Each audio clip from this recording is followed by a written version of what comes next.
Do you need a gap wedge? This is such a common question I get from golfers.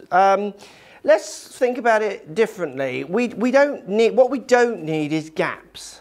So we don't need a wedge here that goes X distance. So I hit it and it goes, whatever that's going to go, 50 yards, 55 yards. So that's one of my clubs hit kind of nice and medium. And then I grab the next club up from whatever this club is and I hit it the same kind of speed and feelings, and this one goes, whatever this goes, 85 yards.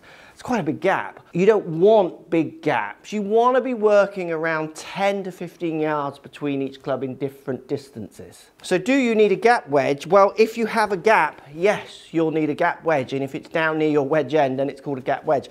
So you don't need any gaps. If you've got a gap between your 7 iron and 8 iron, that needs plugging with something. If you've got a gap between your wedge and your next wedge, yeah, it needs plugging, or a hybrid and a hybrid. It doesn't matter what it says on the bottom. So to give you an idea, this is my 58 degree, which I can hit about 100 yards flat out, but then I have a 52 which I can hit 100 yards to 115 to 120. 15-20 yards is kind of my max gap at the most. So this is like 100 to 105 if I want it to be. Really it's around 90 yards. So I've just got no gaps in my distance. I've got clubs that fill it. So I've got 58, 52, then I've got 2 wedges. I don't even know what they're called. I just know them by their distance.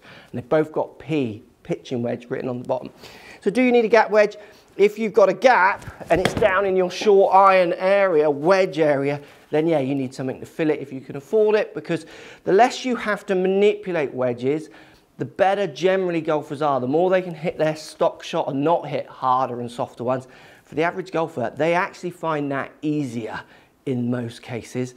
Anything that makes golf easier, putting a gap wedge in there, take that advantage.